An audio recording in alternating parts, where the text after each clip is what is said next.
इस देश में प्रधानमंत्री कह रहे हैं कि हमने जनधन खाते खुलवाए। बहुत बढ़िया, बजाओ ताली। और खाते जब खुलवाए तो 500-500 रुपया आपसे डलवाए। और देश का पॉपुलेशन प्रधानमंत्री हमेशा बोलते रहते हैं, क्या कहते हैं? 125 करोड़। अरे 125 करोड़ में से 50 करोड़ भी यदि खाता खुला तो 50 करोड़ गुना 500 रुपया कितना हुआ? जोड़ते रहिए, सुन्ना डालते रहिए। और एनपीए किसका माफ किया गया? किसका कर्जा माफ किया गया? किसान का। किसका माफ किया गया? अंबानी जी का। कितना कर्जा माफ हुआ है सोच के बताइए। उसका फिगर आपको पता है? आपको घर में जितना कमरा होगा सब में भी रखिएगा तब भी जो है बाहर रह जाएगा। 3,16,500 करोड़ रुपया कर्जा माफ किया गया है। और 3 लाख रुपया मोदी जी किससे मांग रहे हैं? आरबीआई से। और नहीं दिया तो पटेल जी को क्या बोले? Okay tata bye bye sayonara. 3 lakh crore. और 3 लाख करोड़ का एक और रहस्य और तिलिस्म है, उसको भी समझ लीजिए। जब नोटबंदी की गई तब प्रधानमंत्री ने लाल किले से कहा, बेहतरीन झूठ बोलते हैं लेकिन सामने से देखिएगा ना आपका दिल कहेगा कि कुछ भी हो इस बंदे को तो झूठ बोलने के लिए ऑस्कर मिलना चाहिए। माइक पे खड़ा होकर के उन्होंने कहा कि नोटबंदी के बाद 3 लाख करोड़ रुपया काला धन वापस आया है। तो 3 लाख करोड़ अगर काला धन वापस आया है, लॉजिक लगाइएगा, हम मोदी जी का विरोध नहीं कर रहे हैं, अपना तर्क इस्तेमाल कीजिएगा। तो मेट्रो बनाने के लिए 1 लाख करोड़ जापान से कर्जा लेने की जरूरत है? सोचिए ना सर, सोचिए, समझ में आ जाएगा। अरे कोई जन्मजात मोदी विरोधी थोड़ी हम पैदा हुए थे, उनका विरोध करने में मजा थोड़ी आता है। It's bad job, it's not a good job. क्यों करना पड़ रहा है? इसलिए करना पड़ रहा है कि बाप दादे ने जो पेड़ लगाए थे उसका मजा हमने लिया। इस देश में यदि बाबा साहब भीमराव अंबेडकर का संविधान नहीं होता तो इस देश में पब्लिक एजुकेशन पे पैसा खर्च नहीं होता और पब्लिक एजुकेशन के भीतर एक ही बेंच पे ब्राह्मण और दलित का बच्चा एक साथ बैठ करके पढ़ाई नहीं कर रहा होता। यह है संविधान की ताकत। यह संविधान किसी एक जाति, किसी एक धर्म के लिए नहीं है, यह संविधान इस देश के लिए है और देश देश के लोगों से बनता है तो लोगों के हक और अधिकार के लिए है, न्याय और बराबरी के लिए है। ये जो संविधान की ताकत है उससे जो हमने पढ़ाई की है, यह हमारी जिम्मेवारी है कि हम इसकी रक्षा करें। उसी प्रोसेस में आप ये देखिए कि 1 लाख करोड़ रुपया कर्जा ये ले लिए हैं। नारा क्या लगा रहे हैं? Made in India. वाह गुरुजी, कहते हैं मेड इन इंडिया। नागपुर में मेट्रो बन रहा है, कंपनी का नाम पढ़े हैं? कहां की कंपनी है? चाइना की है। आप सब लोग देशद्रोही हैं। कहां की कंपनी है? अभी आप सब लोग भी चाइना बोल रहे हैं। आप जी न्यूज क्यों नहीं देखते हैं? आप लोग जी न्यूज देखा कीजिए। यह है मेक इन इंडिया। क्या इस देश की किसी कंपनी के पास इतना स्किल नहीं था क्या? क्योंकि एक नारा है ना, स्किल इंडिया। तो क्या इस इंडिया में इतना स्किल नहीं था कि नागपुर का मेट्रो वो बना सके? नहीं था इनके हिसाब से, क्योंकि ये स्किल इंडिया नहीं है, इसका एस साइलेंट है, यह है एक्चुअली किल इंडिया। और नोटबंदी से इस देश के छोटे छोटे जो उद्योग धंधा करने वाले लोग थे, जो छोटे छोटे व्यापारी थे, उनके उद्योग धंधों को तबाह कर दिया गया और पैसा आपसे लेकर के पूंजीपतियों को दे दिया गया। और जब आरबीआई ने कहा कि इससे ज्यादा नहीं कर सकते भाई, सितार के तार को इतना ही खींचिए जितना में सुर भी निकले, ऐसा ना हो कि टूट जाए। उर्जित पटेल कहा ओके बाय बाय। यह है इस देश के इंस्टीट्यूशन की हालत। एक एक इंस्टीट्यूट को आप उठा करके देख लीजिए।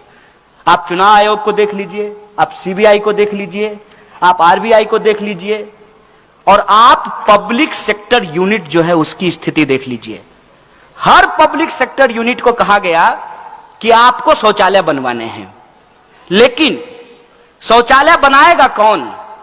आरएसएस के 600 संगठन हैं, 600, और किसी को ठेका नहीं देना है।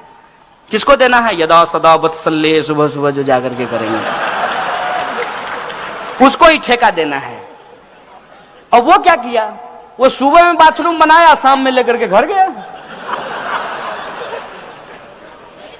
हम तो पूछना बंद कर दिए हैं कि 15 लाख हमारे खाते में आया कि नहीं आया। हम तो सिर्फ ये सरकार से जानना चाहते हैं कि जो बाथरूम आपने बनवाया उसमें पानी आता है कि नहीं आता है। जब लोगों को जोर से आ जाए तो पानी मिलेगा कि नहीं मिलेगा, हम तो ये पूछना चाहते हैं। किसी चीज का कोई हिसाब नहीं है। और भावनात्मक बातें, जैसे गांधी जी का चश्मा स्वच्छ भारत के पोस्टर पे लगा दिया है। ऐसा लगता है कि गांधी से कोई उसका चश्मा छीन करके सावरकर के सर पे लगा दिया हो। मैं कैसे महसूस करते होंगे आप कल्पना कीजिए। थोड़ा जो अपना इमेजिनेशन पावर है उसको देखिए कि सामने में एक बैनर हो जिसपे एक तरफ गांधी हो और दूसरे तरफ मोदी हो, तो गांधी जी को कैसा महसूस कर लगता होगा? अरे यार कहां फंस गए। इससे अच्छा तो राष्ट्रपिता नहीं होते। माने जो लोग मार करके मिठाई बांटी और उस हत्या को वध बताया, वध। अगर मैं गलत बोल रहा हूं तो मुझे बताइएगा। गांधी हत्या को ये लोग गांधी वध बोलते हैं। वही लोग सत्ता में आकर के कितना बेहतरीन एक्टिंग करते हैं मोदी जी, समझिए। जब वो गांधी पे फूल डाल रहे होते हैं, कितना बेहतरीन एक्टिंग है। कितना बेहतरीन एक्टिंग है जब वो बाबा साहब अंबेडकर के फोटो पे माला चढ़ा रहे होते हैं। क्योंकि उनका सोच क्या है? सोच है उनका कि गटर में उतरने से आध्यात्मिक सुख मिलता है। गजब का प्रधानमंत्री हो यार।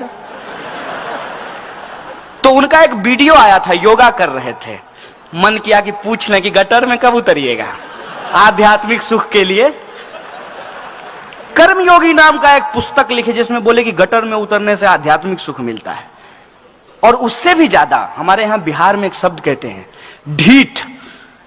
ढीठ, ढीठ कहने का मतलब यह है कि आप कुछ भी कहिए, दोनों कान का इस्तेमाल करेंगे, एक से सुनेंगे दूसरे से निकालेंगे और मुंह से मन की बात करते रहेंगे, जनता कहीं भी जाए।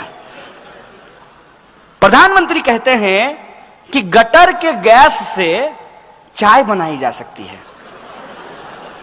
उनको गटर का गैस दिख जाता है। आपको गैस दिखा है? आप घर में एलपीजी यूज करते हैं ना, तो एलपीजी जो होता है उसमें स्मेल नहीं होता है ओरिजिनली, तो उसमें एक स्मेल मिलाया जाता है ताकि जब लीकेज हो तो लोगों को पता चल जाए कि गैस लीक हो रहा है। प्रधानमंत्री के पास अद्भुत कला है कि गैस भी देख लेते हैं। आंख है कि एक्सरे मशीन है, आप देख लीजिए।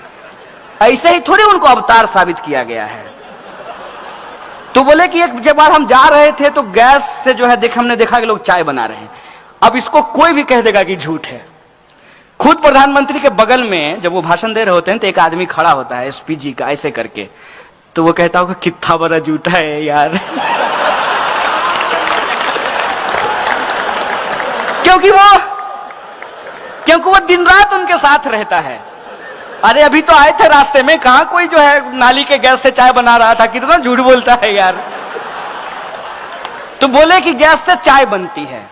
अब देखिए एक बड़ी मार्मिक बात है यहां पे कि गैस से चाय बनती है, ना दिखने वाली गैस आपको दिख जाती है, लेकिन उस गैस से इंसान मरते हैं ये आपको नहीं दिखता है।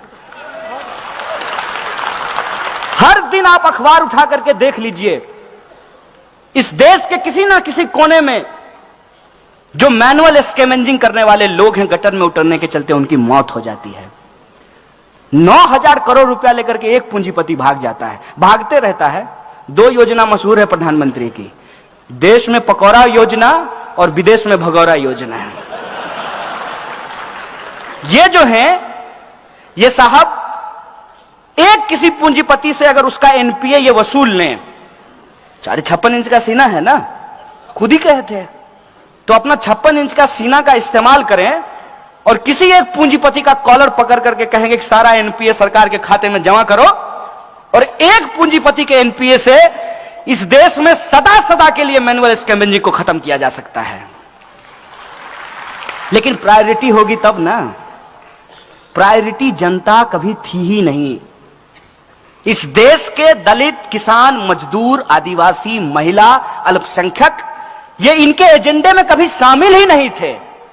और इस पे यदि आपको भरोसा नहीं होता है, प्रधानमंत्री का बयान जब वो मुख्यमंत्री थे तब का आप जाकर के सुन लीजिए। पैसा नहीं लगेगा, जियो धन धनाधन। अब क्या वो बनाए अपने प्रचार के लिए, तो हम यूज कर लेते हैं अपने प्रचार के लिए। आप YouTube पे जाके सुनिए। 2002 दंगे के बाद जब पत्रकार ने प्रधानमंत्री से पूछा कि आप रिलीफ कैंप में क्यों नहीं जाते हैं, तो जानते हैं प्रधानमंत्री ने क्या कहा था? प्रधानमंत्री ने कहा था कि वो बच्चा पैदा करने का खान है, वहां जाकर के क्या करेंगे। ये प्रधानमंत्री के शब्द हैं। जिसको आप योगी समझ रहे हैं वो ढोंगी है, कंप्लीट ढोंगी है। और इसको मैं प्रूव कर सकता हूं कि ढोंगी कैसे है। सन्यासी किसको कहते हैं? मैं हिंदू धर्म पे बहस करने के लिए तैयार हूं। बुलाइए किसी भी आरएसएस के प्रकांड पंडित को, मैं उससे बहस करना चाहता हूं,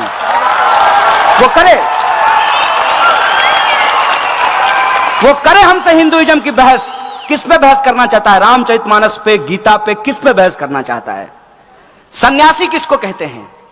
सन्यासी कहते हैं जो गृहस्थ धर्म को त्याग देता है, उसको सन्यासी कहते हैं ना। वो सांसारिक सुख को त्याग देता है, उसको योगी कहते हैं। भगवान राम अपने सौतेले भाई के लिए, पिता के वचन के लिए, सौतेली मां के लिए अयोध्या का राजपाट छोड़ करके कहां चले गए? जंगल। योगी जी का ओरिजिनल घर जानते हैं कहां है? उत्तराखंड। उत्तराखंड जो है वहां जंगल है।